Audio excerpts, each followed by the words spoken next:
Welcome to Meet the Press Now. I'm Monica Alba in Washington as leaders from both parties brace for a primetime presidential address in just a few hours, with the midterms fast approaching. Many of the details of tonight's speech remain a mystery, but a source familiar with the remarks tells NBC News that the president is expected to focus in part on election security and highlight some of his administration's findings about the 2020 election, which he lost. White House Press Secretary Caroline Leavitt, in her first briefing since returning from maternity leave, was pressed by reporters multiple times today for more details about the speech, which the president has hyped as, quote, really, really big news. It will shock you if you have an honest eye listening to the president tonight, and everything he is saying will be backed by facts and by evidence that will be provided this evening. The president will be making a very important announcement with respect to the integrity of our elections. However, it is also very possible at the top of the speech he will mention the current situation with Iran and also the economy as well. As you all know, President Trump is a man of his own word, and he sometimes is thinking about these things up until he walks out. But we have had conversations about him addressing a range of topics, and that could very well be possible tonight. Tonight's speech coming as the Trump administration ramps up pressure on congressional Republicans to pass a controversial election overhaul bill ahead of November's midterms. Vice President Vance meeting with House Republicans on the Hill yesterday to rally them on the issue. The way you save America is by bringing election integrity. It's something that matters. It's a shame that the Democrats aren't going to help us get this done, given that a majority of Democrat voters actually want us to have election integrity in this country. But we've got a good piece of legislation to support the troops, support the farmers, and get Save America Act passed. This, of course, is the first step, but it's an important step. We're going to take it together. Some Republicans clearly uneasy with the idea of a primetime presidential address on this issue of election security, when polling shows voters are more focused on affordability issues and the fallout from the war against Iran. House Speaker Mike Johnson told reporters he has not spoken with the president about tonight's address, while several Senate Republicans voiced their concerns about an address looking back on the 2020 election. Look, we can't re-prosecute that campaign. Anytime you're looking back, you're not looking ahead, and I'm looking ahead to these elections, and the president should as well. I think the more productive conversation would be speaking to the American people with an objective plan of how do we actually address your kitchen table issue. How do you pay your bills? I mean, my gosh, the cost of living is going up. So I try to meet people where they are, and I think that's where they are. I think there's a lot of good news that the president can actually talk about. I think that would be constructive. Or he might want to use this time to give us a better view on what he thinks the outcome or how the way forward is going to be in Iran. I think Americans are curious about that. Democrats from both chambers, meanwhile, pre-butting the president's address, criticizing him for sowing doubts about the results of the 2020 election that he lost, and warning Republicans could be laying the groundwork to interfere in the 2026 midterms.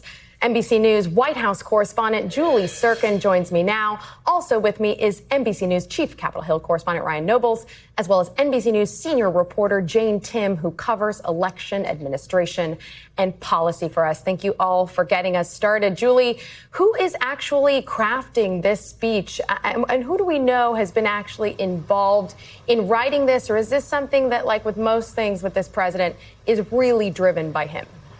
Monica, you hit the nail on the head. It is absolutely driven by the president. Caroline Leavitt, the press secretary, made that very clear today. And she said what we had been reporting, that the president plans to unveil some new findings. She said those findings will shock us all. When asked by our own Garrett Haake and pressed really why the president continues to put this issue so front and center, as you heard there from Democrats and Republicans saying that they wish the president just focused on the economy instead.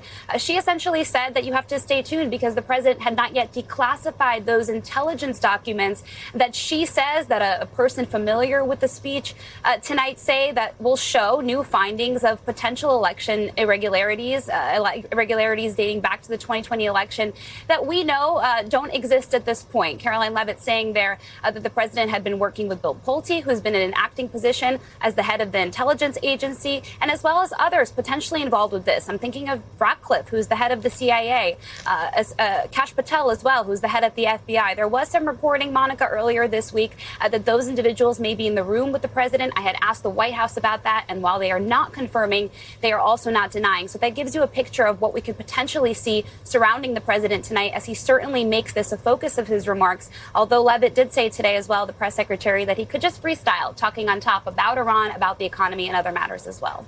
Yeah, we're just going to have to wait to see that in real time. Julie, you mentioned Bill Pulte. Let's drill down on that a little bit, because he has been the acting director of national intelligence for nearly a month now. So what do we know about what he has been doing in that role over these last 4 weeks, and whether any of his work might be featured or part of tonight's remarks?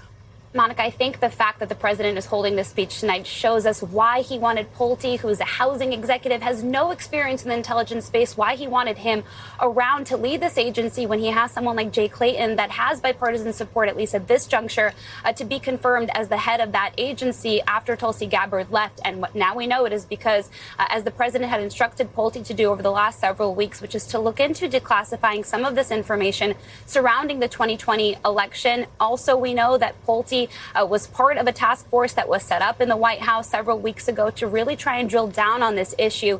And it dates far further than that. We remember when Gabbard, Tulsi Gabbard, who of course was the former DNI, she traveled to places like Georgia, to places like Puerto Rico to try and dig into some of these issues. And Democrats are really worried about what this means. In fact, some of the Democrats, as you'll talk to Ryan about, are saying that this points to Trump looking ahead to the 2026 election, not so much the 2020 election. Monica. And Julie, before I let you go, I have to ask you about the story that everybody is seemingly talking about. The fact that the president's longtime teleprompter operator is now being investigated for allegedly making more than $90,000 by betting on his speeches. Who is this prompter operator, Gabriel Perez, and what do we know about the investigation as it stands? Yeah, we actually managed to dig up some photos. We think it's him, but he's so behind the scenes. He's been operating the teleprompter for the president dating back to 2016 by his side, somebody that, of course, is behind the camera. But in this case, Kalshi, the betting markets platform, reported him up to the CFTC because they noticed some unusual profits that he was making, close to $100,000, as you mentioned. The CFTC now investigating him. Caroline Leavitt today said the president was disturbed by the allegations, and she said that he is on unpaid administrative leave. Whether that means he's out of the White House for good remains to be seen, but I don't think we'll be seeing him tonight. Monica? Julie, thank you for that. Ryan, I do want to turn to you specifically. Of course, you cover Capitol Hill every day and understand this dynamic so well. So Republicans, and especially those who are on the ballot this November, what are they looking for or not looking for from the president? I think I can confidently say that if you're a Republican in a state that could be 50-50, that's competitive in the Senate side, or a House district that is potentially in an area that could go one way or the other, you just hope the president cancels the speech tonight. It's the last thing you want him to be talking about. If you're a diehard Republican in a ruby red district, bring it on. The more you talk about election integrity or question the results of the 2020 election, the better. That feeds the president's base. But time and time again, when you talk to these Republicans, the ones that are clear-eyed about the 2026 midterms, they do not want to relitigate what happened in 2020. They want to talk about moving forward. They want to talk about gas prices. They want to talk about energy policy. They want to talk about these kitchen table issues, the price of eggs. And the more you talk about election fraud, A, it's going to make your supporters who believe it not show up to the polls, and B, it takes away from this overall message that Republicans think that they have the upper hand on. Well, let's talk a little bit more about that, because if Republicans do want to talk about affordability, I mean, inflation is still high, gas prices are going up, there are still these tensions with Iran. So is affordability actually a winning issue for the GOP right now? They feel that? So some Republicans believe that you can make that argument, that the way the president is going about this, the different policies that they've instilled, they point to different aspects of the great big beautiful bill that provided tax cuts or extended tax cuts in some regards, that if you can single out some of these individual issues, you can point to examples of why the White House has made life easier for Americans, or even make the argument that ultimately the war in Iran will lead to lower prices down the road. It's not an easy argument to make, but it's a much safer playing ground to be having this conversation on than these fanciful claims about election fraud that in many respects don't change the outcome of an election, but could serve to suppress the very voters that you need to get to the polls. And we mentioned that the vice president was trying to rally support around the SAVE Act or the Save America Act through potentially this reconciliation package. Can you just walk us through whether that is even realistic or where that may go from here? There's no one more frustrated by this conversation than the Senate Majority Leader John Thune, whose responsibility it would be to shepherd this legislation through the Senate. Listen to how he talked about it this week, about how difficult it would be to get this over the finish line. I have to be the realist, and so I'm not, like I said, I'm not poo-pooing it, but I'm just saying people need to think long and hard about what it entails when you put something like that, both through the budget resolution and a reconciliation bill, which again in the House is a simple majority exercise without the restrictions of the Byrd Rule. So people that aren't versed in Senate parliamentary procedure, at the risk of glazing your eyes over, what Republicans want to do is pass this with only 51 votes. In order to do that, it has to be something that's directly tied to the budget. So it has to involve some level of spending. So what Republicans are proposing is maybe incentivizing states to implement some of these provisions within the Save America Act. That wouldn't be the wide open, wholesale changes that the White House is looking for. So it's kind of a way to paper it over, maybe make the hardcore Republicans feel better about it, but it's not the solution that Donald Trump really wants. And I think at the end of the day could just make things a little bit more difficult for the White House as they pitch this across the country. And not something likely that would apply to these Certainly midterms, yes. even if... Yes. Even if they passed the Save America Act completely today, without any of these things attached to it, it would get litigated in court almost immediately and practically would not be able to be implemented by the fall election. Really important context, Ryan Nobles. Thank you. And Jane Tim, I want to turn to you for more context. You cover this stuff really every single day. And I just want you to give us a reality check from your perch. How safe are U.S. elections right now? Monica, the reality is that American elections are safe. Voter fraud occurs very rarely, usually in isolated circumstances. And a big part of that is that America's election system is very local. It is run by thousands of jurisdictions around the country. So to actually steal an election, sway an election, and compromise it, you would need an army of people on the ground, often in positions of power across the country, to do this. This is something that would be detected if it was attempted or there was anything more than influence. We know that foreign countries try and influence American elections, but we know that they have not been able to intervene to change the results, change the outcome of an election. That's what the broad conclusion of the American intelligence community has been since 2021, when they put out a report and said this is what happened in 2020. I think that's really important to focus on. So just explain the distinction between other countries trying to influence, which is one thing, or intervene in our elections. Yeah, so the influence campaigns is things like what Russia did in 2016, trying to go after President Trump. But there's a difference between influencing, casting doubt on American election systems. That's something that we know foreign countries have tried to do. But there's a difference between that and actually changing the outcome of election, changing ballots, changing voter rolls. We know that that has not occurred according to the American intelligence community. There's a big difference between sort of casting, going after Joe Biden in politics and actually changing the results. Okay, and let's say even if a foreign actor is able to intervene in our elections, how difficult would it be to sway the outcome? Yeah, America's elections are run on paper ballots. So what's really important is that you can always go back and check. There's a couple of states that do use digital ballots, so there are ways to look into those and audit them. There's lots of audits. There's lots of recounts in this country. And I think what's important is that despite all the things that President Trump has said and cast doubt on the 2020 election outcome, he actually chose not to pay for audits in places like Wisconsin, Pennsylvania, Michigan in 2020. He qualified for a recount in those places and chose not to pursue one. They would have cost him about $10 million. $10 million. That is really important to recall. Jane Tim, thank you for staying across it all. We know you'll be busy tonight. And as we mentioned, White House Press Secretary Caroline Leavitt saying today that the president's remarks tonight could touch on the ongoing war with Iran. And it comes against the backdrop of a very hot war, with the Pentagon launching strikes again today for the 6th consecutive day. Iran's foreign minister accusing the U.S. of committing, quote, numerous war crimes, alleging that it targeted civilian facilities and infrastructure, while President Trump has threatened to go after Iran's bridges and power plants as soon as next week. The Pentagon says that the latest strikes were aimed at degrading Iran's military capabilities.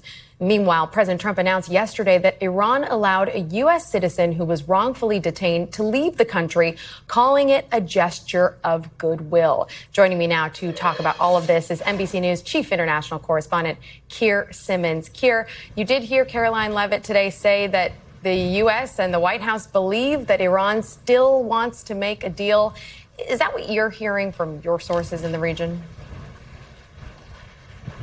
Yeah, I mean, Iran does want to make a deal, but it wants to make its deal. So, for example, this week we heard a statement from Iran's lead negotiator, Mohammad Ghalibaf, in which he told the Iranian people not to fear war or negotiations, and then said, but negotiations do not mean compromise. And he was telling the Iranian people, don't worry about negotiating, don't feel like we're going to back down just because we're negotiating.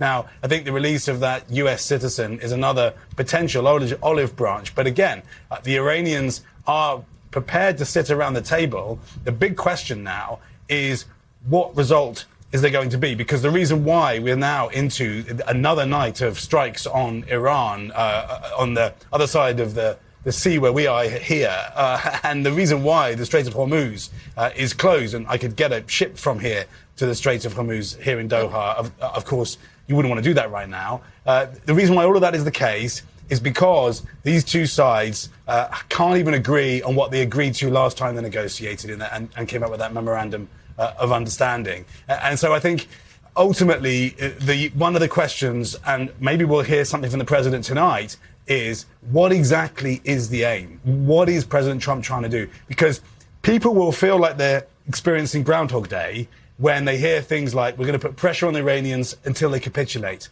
when that's what was tried, and up until now, frankly, that hasn't worked. They have got to a deal, a memorandum of understanding.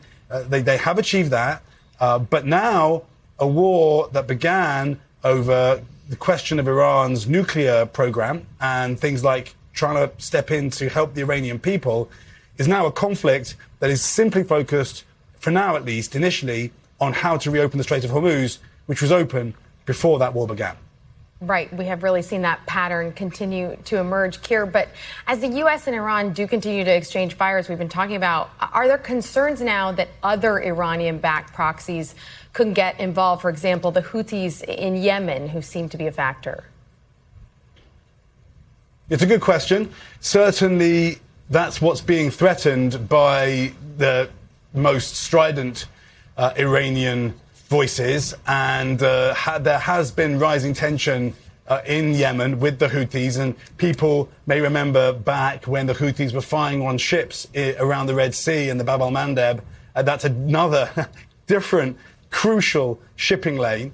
Can that happen again? Can that be reignited? Saudi Arabia has been attempting to control that situation, but there have been signs that more recently that's not being that's not necessarily working. Certainly, it does look as if some factions in Iran are trying to reinstate that connection. And the reason why they're going to be threatening that is because while the US is trying to put pressure on Iran, Iran is trying to put pressure on the US primarily through the world economy. Keir Simmons reporting from Doha. Thank you so much, Keir.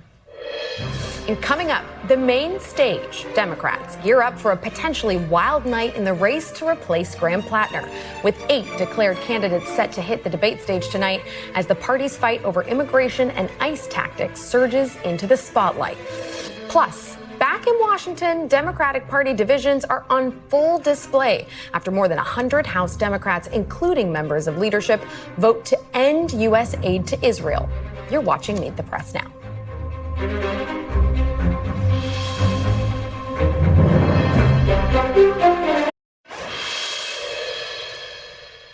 Welcome back. Turning now to the administration's immigration crackdown in the wake of 2 fatal shootings by ICE officers within a week of each other in Texas and Maine. The issue is set to take center stage at tonight's Democratic Senate debate in Maine as 8 declared candidates make their case to replace Graham Plattner. The debate will be split into 2 separate hours and feature all the active candidates who declared their intention to run as of this Tuesday. Several of the candidates have been spending this week attending vigils and protests in the wake of the fatal ICE shooting of a Colombian man in Biddeford, Maine on Monday, with the candidates vowing to take on ICE if elected.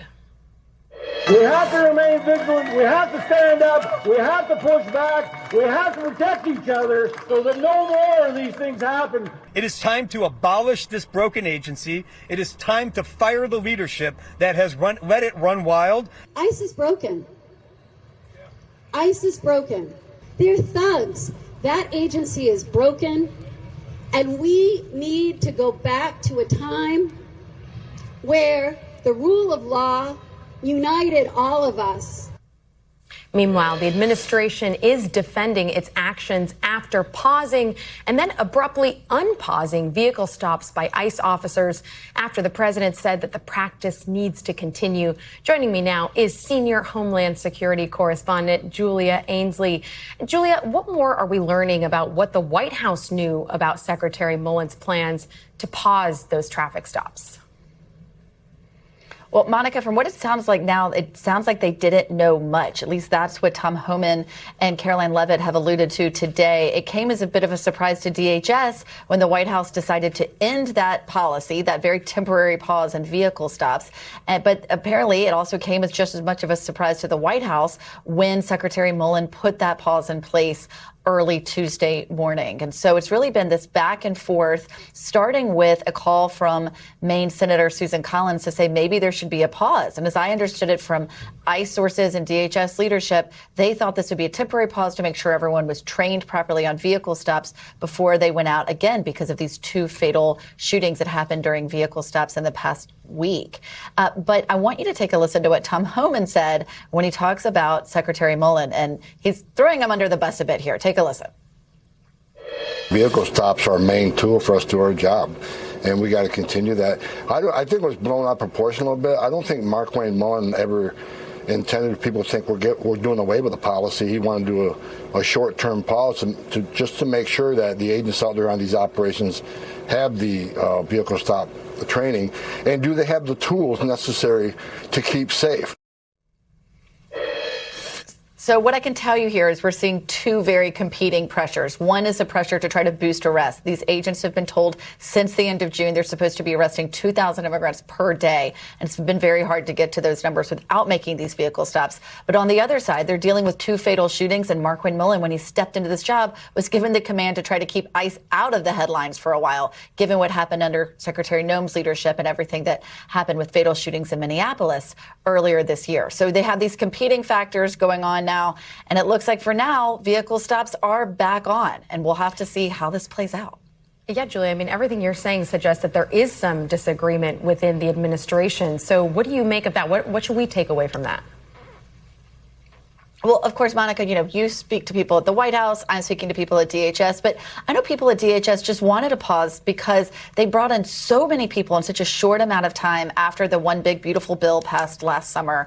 They were giving out those $50,000 bonuses. They had to hire 10,000 people in just a short amount of time. They wanted to make sure everyone was properly trained because in training, they're never supposed to fire at a vehicle unless a vehicle is actually driving toward them and is being used as a weapon that could threaten their lives. And so from the video that you see in Maine, that man is clearly on the side of the car trying to open the driver's side door. And so it seemed like a rational time to take a pause and make sure that they had gone through with that training. But that wasn't what the White House wanted to hear. So it seems that there was a breakdown in communication where Secretary Mullen did not message that to the White House ahead of time. And then the White House didn't message to DHS. And so it looks like for now, Mullen is digging out of this a bit, but he has backed the president and said that they do need every tool available in order to arrest people and that people shouldn't think think that there's any way to evade arrest or deportation if they're in the country illegally. However, as we're seeing just now in this hour, I will say the man who was killed in Biddeford, Maine, Johann Sebastian Guerra, his family is speaking now, and his lawyer has said that he was in the country legally and he had work authorization and that this death should have never happened.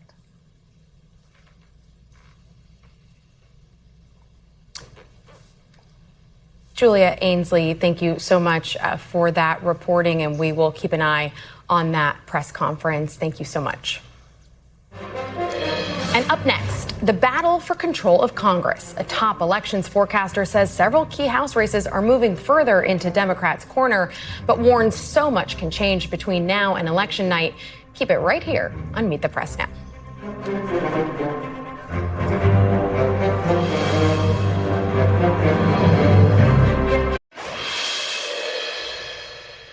Welcome back. It's less than 4 months until the midterm elections, and according to forecasters, Democrats have the momentum in the fight for House control. The Cook Political Report is now shifting 6 more races in Democrats' direction. 2 likely Democrat contests are now rated as solid Democrat, and 2 lean Democrat races are now rated as likely Democrat.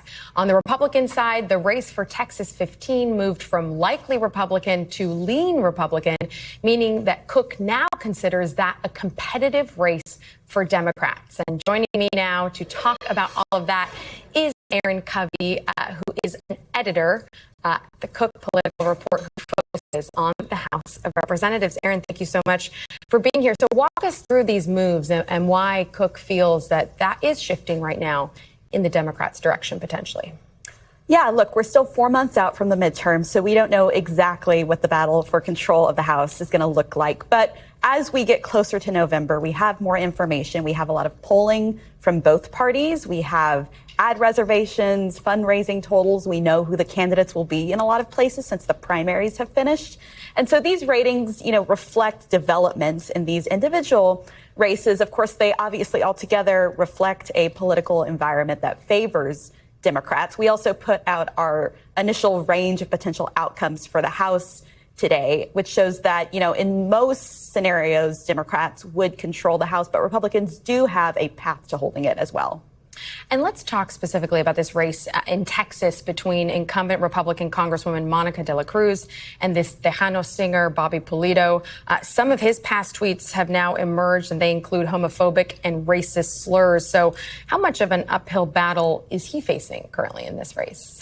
It's a good question. So this is a seat that Trump carried by 18 points in 2024. So under normal circumstances, it's not a seat that we would generally consider competitive. But this is a seat that's in South Texas, has a large majority Hispanic population, and we've seen Hispanic voters have, really reverted against Trump after moving towards him in 2024. At the same time, Democrats recruited Pulido, who is a minor celebrity in the Valley in Texas. So he comes in better known than the Congresswoman Monica de la Cruz, whose district also changed as a result of redistricting. However, as you said before, Republicans have a lot of oppo that they can throw at Pulido from his past tweets and his association with the convicted sex offender. And so the ads are going to be flying. But if we look at the initial polling and the initial fundraising, this looks like quite a close race. So I think the question is this Bobby Pulido's peak? Will Republicans be able to redefine him? But right now he starts out in a pretty strong position for a district this red. And zooming out, what would you say are the kind of current paths potentially to victory for both sides? Who has the overall advantage right now at this point, still 4 months out? So we believe that Democrats have the overall advantage, but Republicans do have a path. If you look at our race ratings as they are right now, if Republicans won half of the toss-ups, they would still hold the House with roughly the same number of seats that they have right now. So they certainly do have a path. However, typically in a midterm cycle, we would see the party that's out of power in the White House, so Democrats in this case, they typically win most of those toss-up races. And, as we get closer to November, that toss-up list will probably change. So it's certainly not set in stone. Yeah, I want to ask you a little bit about that, because how many more shifts do you think we should expect to see when it comes to these ratings?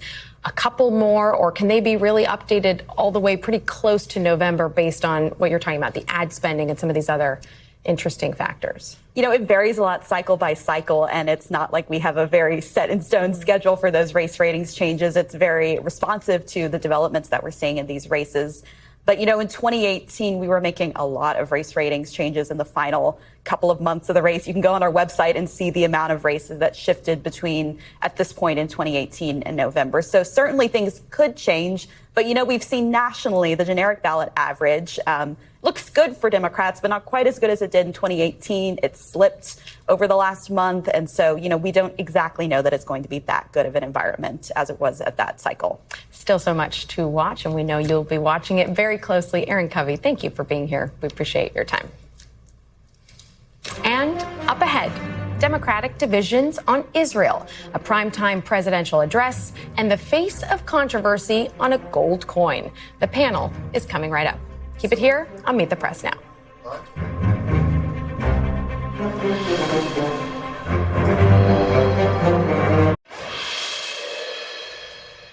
Welcome back. A critical divide within the Democratic Party in the spotlight now on Capitol Hill after nearly half of House Democrats voted yesterday to cut off military aid to Israel, a major shift in support for the U.S. ally.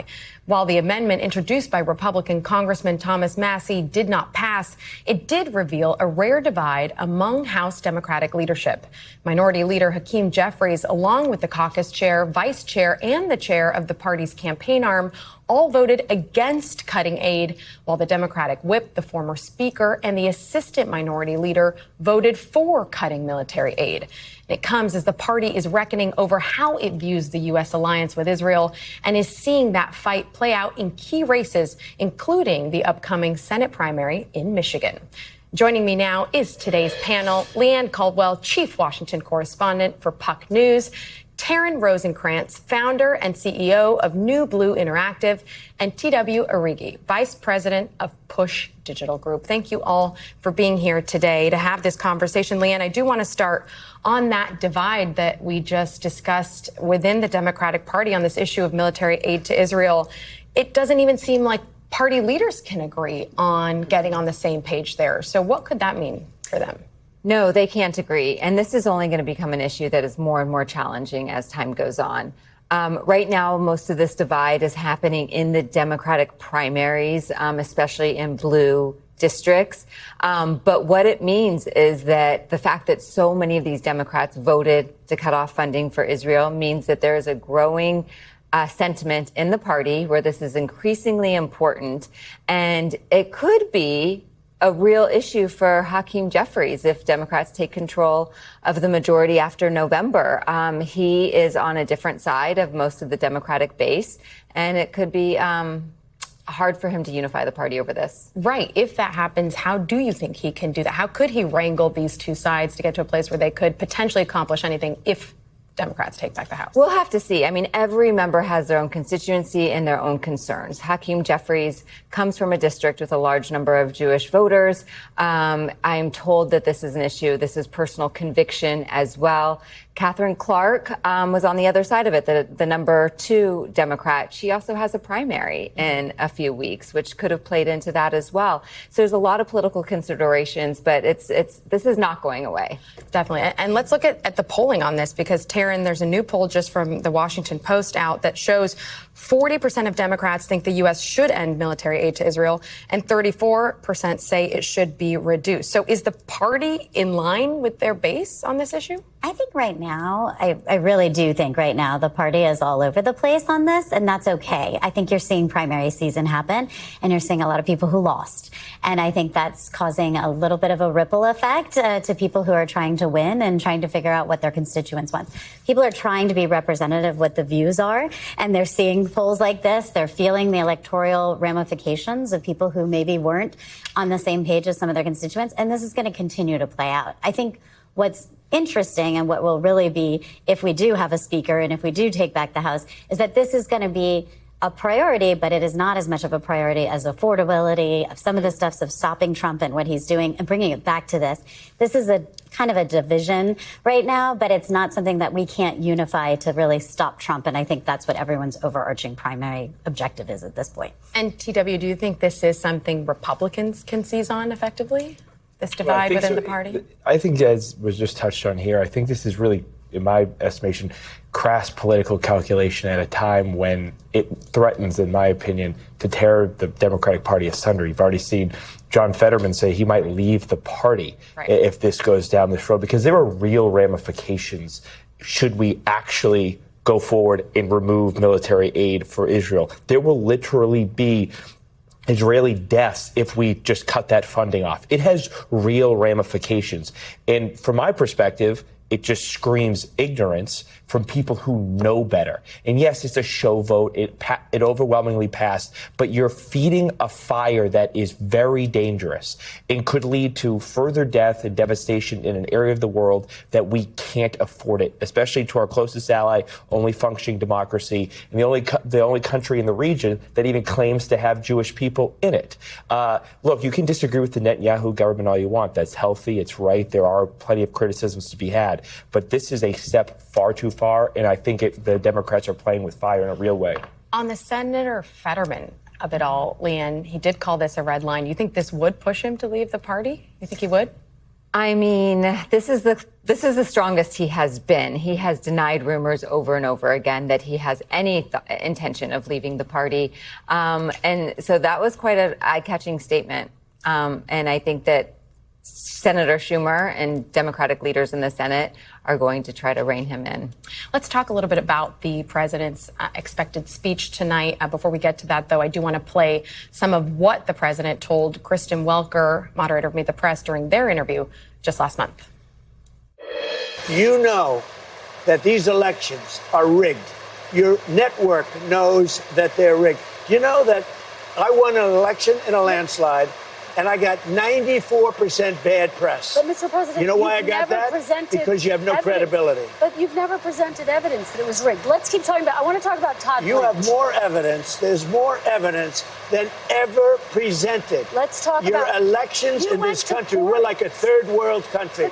Your elections are crooked, and you're crooked, and Meet the Press is crooked, and so is ABC, and CBS, and CNN. But, Mr. President... You're one-sided crooked network. So let's call it quits, because I've had enough. Thank you, darling. Have a good time. Okay, so from that, it's obvious the president does seem to be a little bit fixated on this issue. TW, is that what Republicans want him to be talking about right now? No. Not.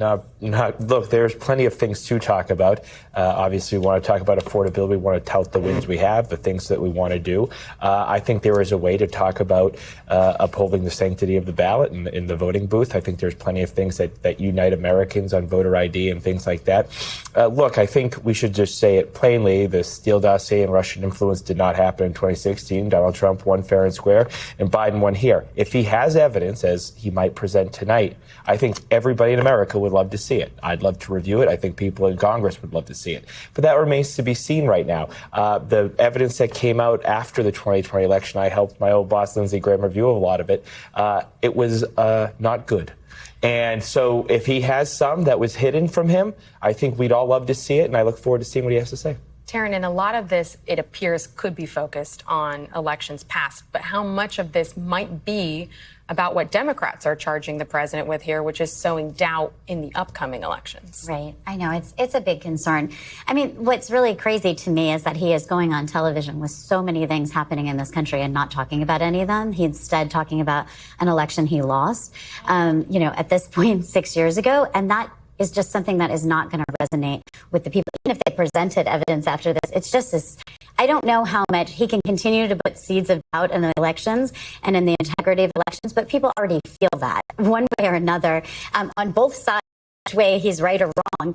And I don't think anything he's going to say changes that. Instead, he's not talking about war. He's not talking about how much it costs when we go get gas. He's not talking about how much it is at the grocery store. And that's a problem for him. So I think he's only making this worse for the elections in November for himself. And I think hopefully that's something that Democrats can seize on. Liam, what are your sources telling you about what this speech could mean, what they're watching for, and what could be problematic potential Republicans if the president does go out and say potentially providing evidence here? I spent a good amount of time today on the Hill asking Republicans what they want to hear the president talk about tonight. I got a range oh, he's speaking, I had no idea, to I'm not going to tell the president what to say. People wanted to avoid. But, this few honest Republicans like Brian Fitzpatrick, one of the 3 House members who is in a Kamala Harris won district, he said, not about 2020. He said he would like him to talk about the housing bill that just passed, but he can't do that. Yeah. And then, or the war, to lay out why the war is necessary and what it will cost. So there's a lot of anxiety among Republicans. Which we'll be talking about tomorrow, for sure. We'll continue the conversation then. Leanne, Taryn, and TW, thank you so much for being here. And up next, common goals. Ahead of Sunday's hotly anticipated World Cup final between Spain and Argentina, I spoke with 2 bipartisan co-chairs of the Congressional Soccer Caucus on the success of the game so far and the greatest moments. The latest installment of our Common Ground series kicks off next on Meet the Press Now.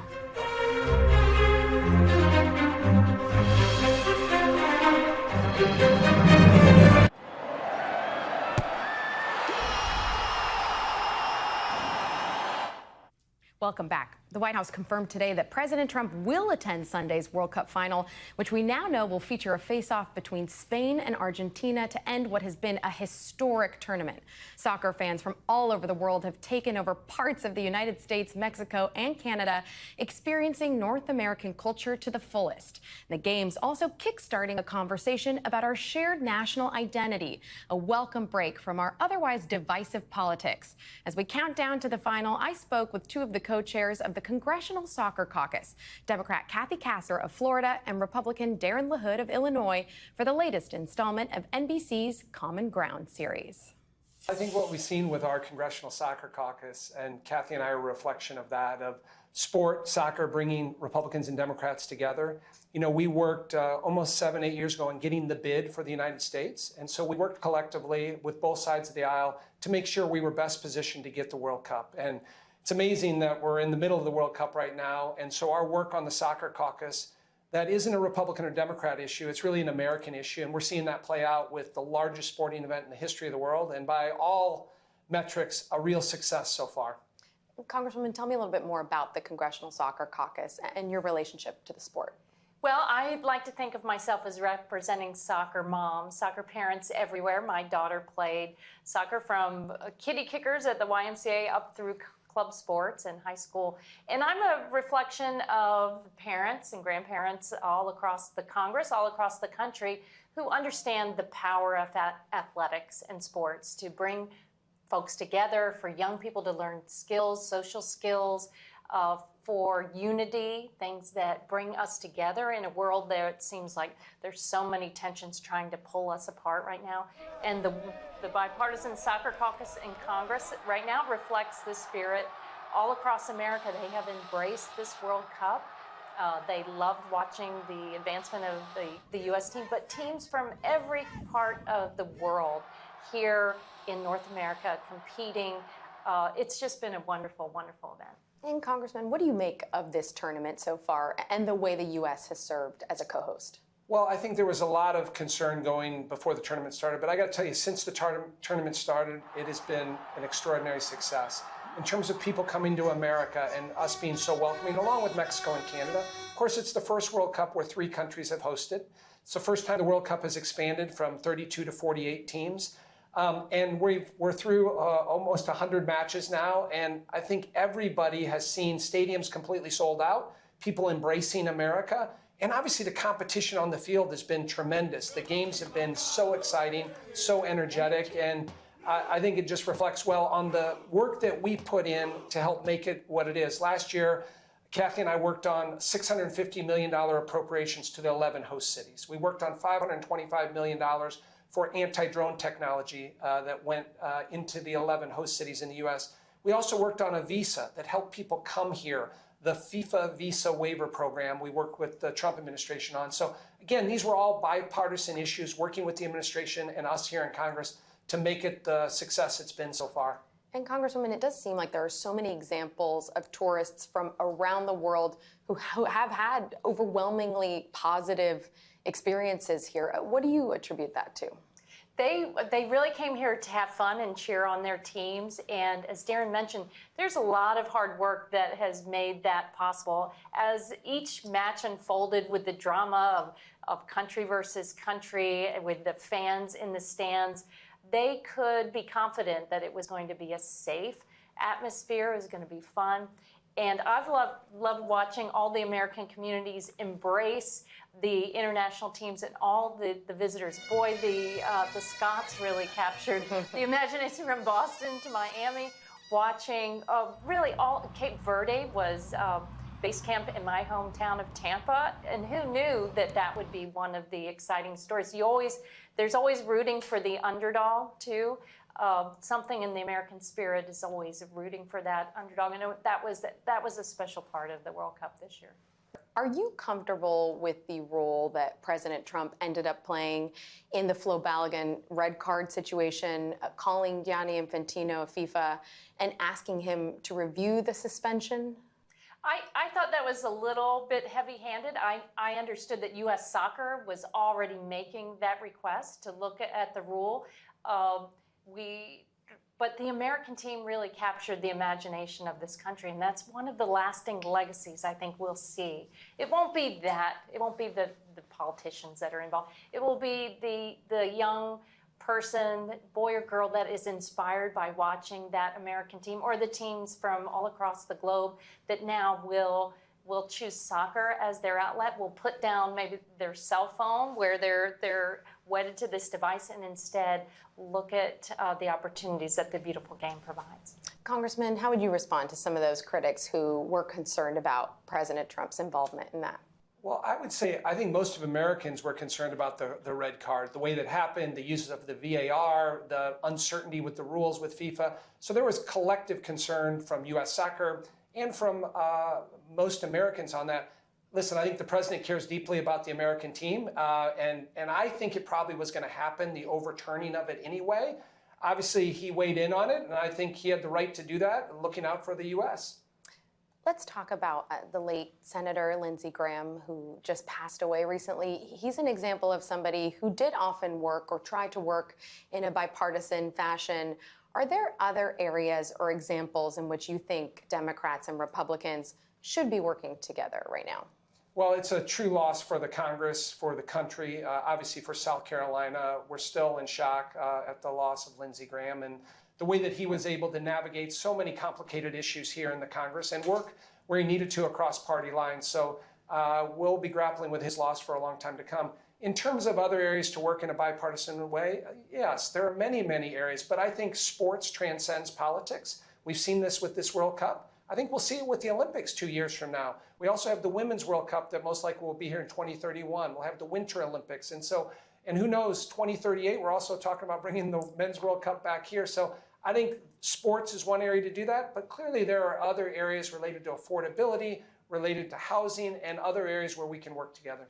Congresswoman, what are some other examples? Boy, there's a whole lot of work to do when it comes to lowering the cost of living. It is really socking it to folks, and that's why people were pained by high ticket prices. Yes, I think FIFA should have lowered the price of entry for a lot of folks, and there were troubles with the resale market, and that is a lesson learned.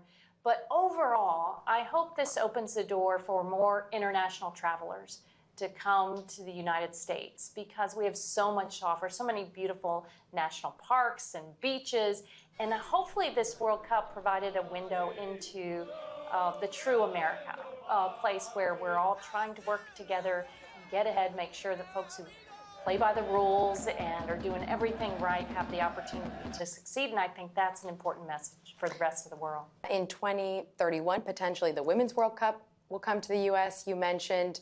What do you think the biggest takeaway from this tournament will be that will be applied to that one? I think America can do big things like the World Cup. We're talking about expanding the World Cup in the future, maybe to 64 teams. I think after we were able to showcase all of our cities here, we can even build a bigger World Cup for the next time around. And I think, as Kathy alluded, the safety and security was most important to everything. Making sure our fans and our visitors and people that came to the United States felt safe and secure. And we accomplished that so far. We still have a few games left to go, but That was, I think, on showcase, and Americans welcoming foreigners with open arms to see the beautiful game. Yeah, and I'd like to see equal opportunity for every young person in the country to be able to participate in soccer and athletics. Clearly, Title IX over time has been that doorway that young women have been able to walk through, and I think the success of the women's national team is a credit to Title IX. Now I hope that this World Cup here in North America will provide that same inspiration to a new generation of young people so that they learn sportsmanship and all of those important social skills thanks to the beautiful game. My thanks to them. And tune in this Sunday to watch Spain and Argentina in the World Cup final on Telemundo and Peacock. There's more ahead on NBC News Now. We thank you for watching, and remember, stay updated on breaking news and top stories on the NBC News app or watch live on our YouTube channel.